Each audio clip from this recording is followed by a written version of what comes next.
Hello, guys. Today we are starting our chapter 8 of Modern History Spectrum, Socio Religious Reform Movement. And the first point is like ये PYQ के perspective से important points हैं और ये thoroughly spectrum को भी cover करता है, ठीक है। तो पहले हम पढ़ेंगे Raja Ram Mohan Roy describe sati as murder according to every shastra. तो पूछा जा सकता है कि किसने सती को मर्डर अकॉर्डिंग टू एवरी शास्त्र बोला था, तो वो राजा राम मोहन रॉय थे। फिर बात करते हैं अक्षय कुमार दत्ता ने डिक्लेयर किया था कि जो रैशनलिज्म है इज़ ओनली परसेप्टर। नेक्स्ट पॉइंट की बात करते हैं, तो जो वर्स्ट हेट डिस्क्रिमिनेटरी इंस्टीट्यूशन थी कास्ट की, वो कौन थे? अनटचेबल्स और शेड्यूल कास्ट और दलित, जो कि बाद में कहलाए जाते थे लेटर, ठीक है। महाराष्ट्र के जो ज्योतिबा फूले हैं, जो कि एक लोअर कास्ट है, माली, वहाँ उस फैमिली में उनका जन्म हुआ था। उन्होंने एक मूवमेंट लेड किया था against the Brahmanical domination in the Hindu society, जैसे रिचुअल्स होते थे और मूर्ति पूजा होती थी। तो बेसिकली अपर कास्ट जो था उसका डोमिनेशन था हर जगह पे, तो उसके खिलाफ इन्होंने मूवमेंट स्टार्ट किया था। फिर बाबा साहेब अम्बेडकर के बारे में इन्होंने ऑर्गेनाइज किया था all India schedule caste federation, all India schedule caste federation. Other जो लीडर्स थे उन्होंने फाउंड किया था ऑल इंडिया डिप्रेस्ड क्लास। जो शेड्यूल कास्ट वाली ऑर्गेनाइजेशन या फेडरेशन थी वो बाबा जी ने की थी स्टार्ट, और जो डिप्रेस्ड क्लासेस की एसोसिएशन थी वो अदर्स लीडर ने की थी, ठीक है। 1920s में साउथ इंडिया में नॉन ब्राह्मण्स एक मूवमेंट स्टार्ट किया गया था जिसे बोला था सेल्फ रिस्पेक्ट मूवमेंट। ये किसने स्टार्ट किया था? EV रामास्वामी नायकर। ये बहुत बार PYQ में पूछा जा चुका है, ठीक है। नेक्स्ट हम बात करते हैं श्री नारायण गुरु।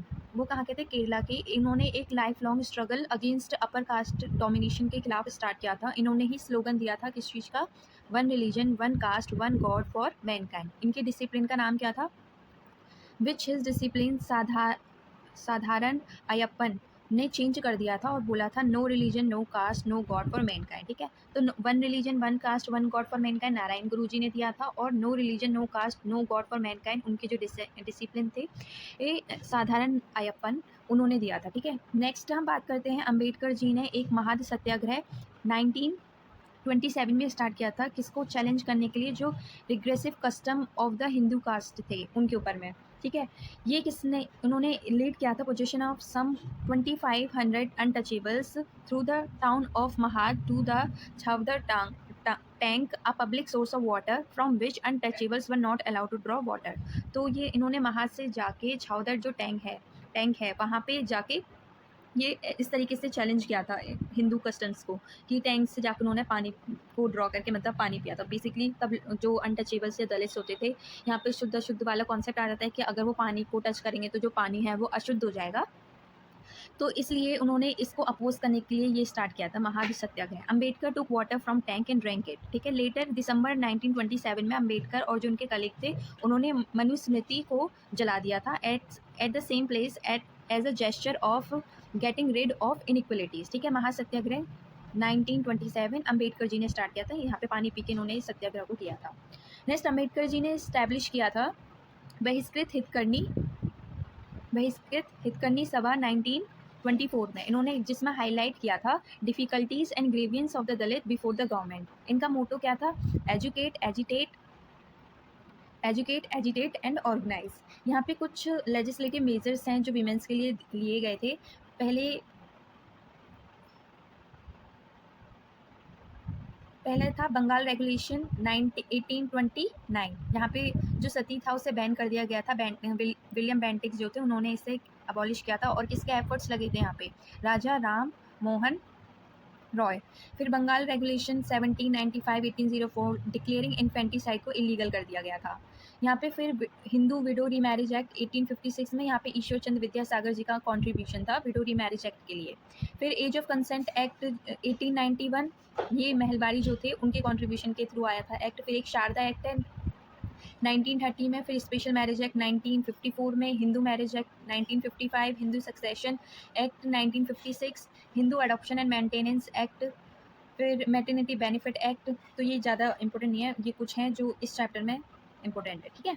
नेक्स्ट हम बात करते हैं जो रिफॉर्म मूवमेंट है उसके बेसिकली दो कैटेगरी के थे, क्लासिफाइड किया गया था दो कैटेगरी में। एक थे रिफॉर्मिस्ट मूवमेंट जैसे कि ब्रह्मो समाज, प्रार्थना समाज और अलीगढ़, और एक थे रिवाइवलिस्ट मूवमेंट जैसे आर्य समाज और देवबंद। तो रिफॉर्मिस्ट क्या थे? जो कि रिफॉर्म लेके आना चाहते थे, जो प्रेजेंट कोई भी ऑर्गेनाइजेशन है या स्ट्रक्चर है सोसाइटी का उसमें वो रिफॉर्म लेके आना चाहते थे। जैसे हिंदुइज्म में पहले सती बहुत किया जाता था, मोस्टली अपर का जो क्लास के पीपल थे वहाँ पे, तो उसमें रिफॉर्म लाने के लिए कि उसको अबॉलिश कर दो, जैसे पर्दा सिस्टम था उसे अबॉलिश करवाने के लिए। और जो रिवाइवलिस्ट की हम बात करते हैं तो वो बेसिकली फोकस करते हैं कि हम पुराने जो ट्रेडिशनल है, क्योंकि उसको पुराने ट्रेडिशन का रिवाइवल देखा गया है यहाँ पे, ताकि वो चैलेंज कर सकें जो ब्रिटिशर्स ने नोशंस बनाया था कि इंडिया में बैकवर्डनेस है, इनको लिखना नहीं आता है, इनकी कोई हिस्ट्री राइटिंग नहीं है। तो इसको अपोज करने के लिए ये रिवाइवलिस्ट मूवमेंट भी स्टार्ट हुआ था। तो दो तरीके के थे, रिफॉर्मिस्ट मूवमेंट जिसमें ब्रह्मो समाज, प्रार्थना समाज और अलीगढ़ मूवमेंट थे, जहाँ पे बेसिकली वीमेंस एजुकेशन के बारे में बात किया गया था। डोमिनेंस ऑफ जो ब्राह्मण क्लास है उसको हटाने की बात की गई थी, मूर्ति पूजा उसको हटाने की बात की गई थी। तो ये कुछ बेसिक चीज़ थे जो रिफॉर्मिस्ट मूवमेंट में हमें देखने के लिए मिलते हैं। अगर हम step taken to ameliorate women's position बात करें तो पहला स्टेप था अबॉलिशन ऑफ सती। तो ये किसके इन्फ्लुएंस में किया गया था? ये राजा राम मोहन रॉय जी के थ्रू अबॉलिशन ऑफ सिटी हुआ था। यहाँ पे जो गवर्नमेंट थी डिक्लेयर कर दिया था प्रैक्टिस ऑफ सती को इलीगल और पनिश किया था इसे, ठीक है, क्रिमिनल कोड में, ठीक है। नेक्स्ट है रेगुलेशन एक्ट ऑफ 1829, सती को अबॉलिश करने के लिए ही। ये first instance to Bengal Presidency alone but was extended in slightly modified form to Madras Bombay Presidency in 1829। Bengal में बेसिकली हुआ था, बट ये लेटर पीरियड में मॉडिफाइड फॉर्म में मद्रास में भी गया, बॉम्बे प्रेसिडेंसीज में भी गया, ठीक है। नेक्स्ट हम बात करें, सती को अबॉलिश कर दिया तो विमेंस की पोजीशन इंप्रूव हुई यहाँ पे। नेक्स्ट है फीमेल इन्फेंटिसाइड। तो बेसिकली कुल जो है वो लड़का ही आगे बढ़ाता है। तो अगर कोई लड़की पैदा होती थी तो उसे ये पैदा होते ही मार दिया जाता था। ये बहुत ज़्यादा एक कॉमन प्रैक्टिस थी अपर क्लास बंगालीज और राजपूत के बीच में, क्योंकि जो फीमेल्स होती थी उन्हें एक इकोनॉमिक बर्डन समझा जाता था। लेकिन Bengal regulation act of 1795 and 1804 में डिक्लेयर कर दिया गया इन्फेंटिसाइड को इलीगल, और ये इक्विवेलेंट किसके था? मर्डर के बराबर। ये जो एक्ट था पास किया गया इन 1870, और यहाँ पे कंपलसरी कर दिया गया पेरेंट्स के ऊपर में to register the birth of all babies, ठीक है। नेक्स्ट, विमेंस की पोजीशन को इम्प्रूव करने के लिए विडो रीमैरिज के बारे में बात की गई है। यहाँ पे जो ब्रह्मो समाज था, जो किसने स्टार्ट किया था? राजा राम मोहन रॉय जी ने। वहाँ पे उन्होंने इस इशू को उठाया और पॉपुलराइज किया विडो रीमैरिज का, क्योंकि ये पहले बैन थी, बट इन्होंने इसको ओपन किया, पॉपुलराइज किया कि नहीं, ये एक हम नहीं कर सकते हैं, जो विडो हैं उनकी भी अपनी लाइफ है, उनकी डिग्निटी है, उन्हें भी अपनी लाइफ जीने का पूरा हक है। ये सारी बातें उन्होंने की। It was mainly due to the efforts of Ishwar Chandra Vidyasagar, the principal of Sanskrit college Calcutta, that Hindu widow remarriage act 1856 was passed, ठीक है। फिर यहाँ पे बात करते हैं जगन्नाथ शंकर सेठ और भाऊ दाजी जो थे, ये कुछ एक्टिव प्रमोटर थे गर्ल्स एजुकेशन के महाराष्ट्र में। फिर बात करते हैं विष्णु शास्त्री पंडित, उन्होंने क्या फाउंड किया था? Window remarriage association in the 1850s में। फिर है करसोदास मुलजी, जिन्होंने स्टार्ट किया था सत्य प्रकाश इन गुजरात इन 1852, जिन्होंने एडवोकेट किया था विडो रीमैरिज के लिए। सिमिलर एफर्ट्स दिए गए थे, जैसे कि डी.के. कारवा हैं, उन्होंने वेस्टर्न इंडिया में, और जो वीर संगलिम गम पांटुलू थे मद्रास के, उन्होंने, और यहाँ पे जो डी.के. खारवा जी वेस्टर्न इंडिया के, उन्होंने ओपन किया था window home in Poona. Next हम बात करते हैं कंट्रोलिंग चाइल्ड मैरिज। पहले जो बच्चे होते थे उनकी जल्दी शादियाँ करवाई जाती थी, तो इसको भी चैलेंज किया, इसके खिलाफ भी आवाज़ हुई, क्योंकि इसकी वजह से क्या होता है कि जो लेडी है उसकी बॉडी बहुत जल्दी डिट्रॉइट होने लग जाती है। तो इसको भी सोशल रिलीजियस मूवमेंट में प्लेस मिली थी। यहाँ पे क्या था, जो नेटिव मैरिज एक्ट है और सिविल मैरिज एक्ट 1857, ये एक सिग्निफाइड लेजिस्लेटिव एक्शन था जहाँ पे प्रोहिबिट किया गया चाइल्ड मैरिज को। फिर जो B.M. मालवारी जी थे, उनके एफर्ट, जो कि एक पर्शियन रिफॉर्मर थे B.M. मालवारी, उनको बेसिकली रिवॉर्ड किया जाता है by the enactment of age of consent act 1891, जिसने फॉरबिड कर दिया था लड़कियों की मैरिज को बिलो द एज ऑफ 12, कि 12 साल की छोटी लड़कियां जो है मैरिज नहीं कर सकती हैं। तो कौन से एक्ट के अंदर? Age of consent act 1891, Parsi reformer B.M. Malabari, ठीक है। नेक्स्ट हम बात करते हैं Sarda act of 1930, further push of the marriage, जिसने शारदा एक्ट 1930 ने जो मैरिज एज थी गर्ल्स और बॉयज़ की, वो बढ़ा के कितनी कर दी थी? बॉयज़ की 18 कर दी थी और गर्ल्स की 14 कर दी थी, ठीक है।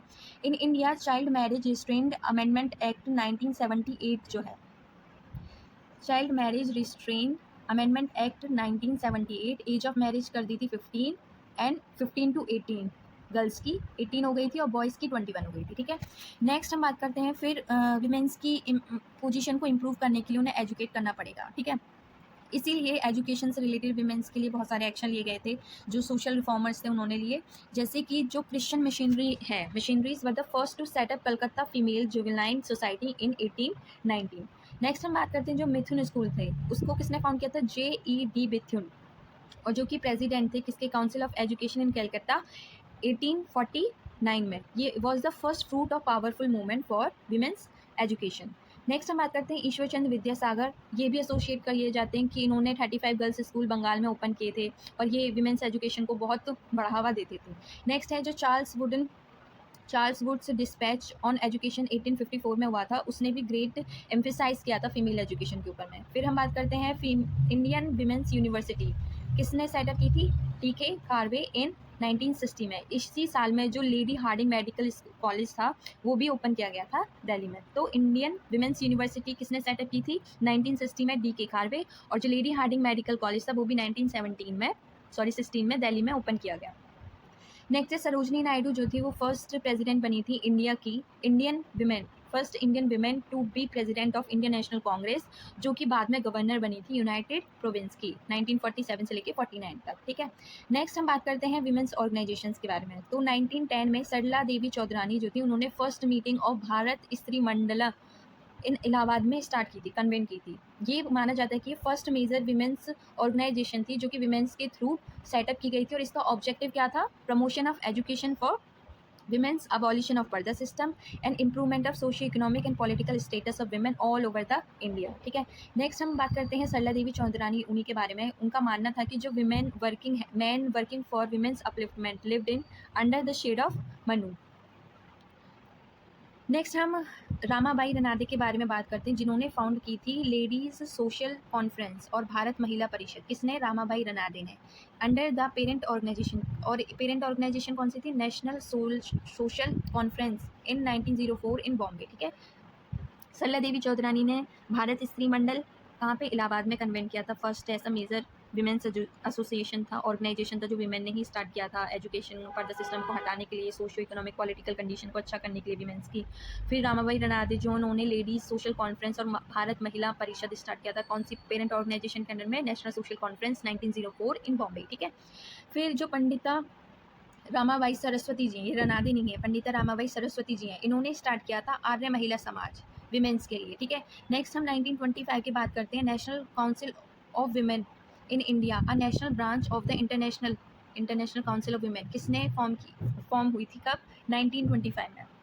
एक नेशनल ब्रांच बनाई गई थी इंटरनेशनल काउंसिल ऑफ विमेन की, कहाँ पे, इंडिया में, नेशनल काउंसिल ऑफ विमेन जिसे बोला जाता है। सो यहाँ पे मेहरी बाई टाटा जो थी उनका बहुत ज़्यादा अच्छा रोल था इसके इस्टेब्लिशमेंट और इस ब्रांच को फॉर्म करने में। ठीक है, फिर हम यहाँ पे बात करते हैं कॉर्नेलिया सराभाई जो थी वो फर्स्ट लेडी बैरिस्टर थी।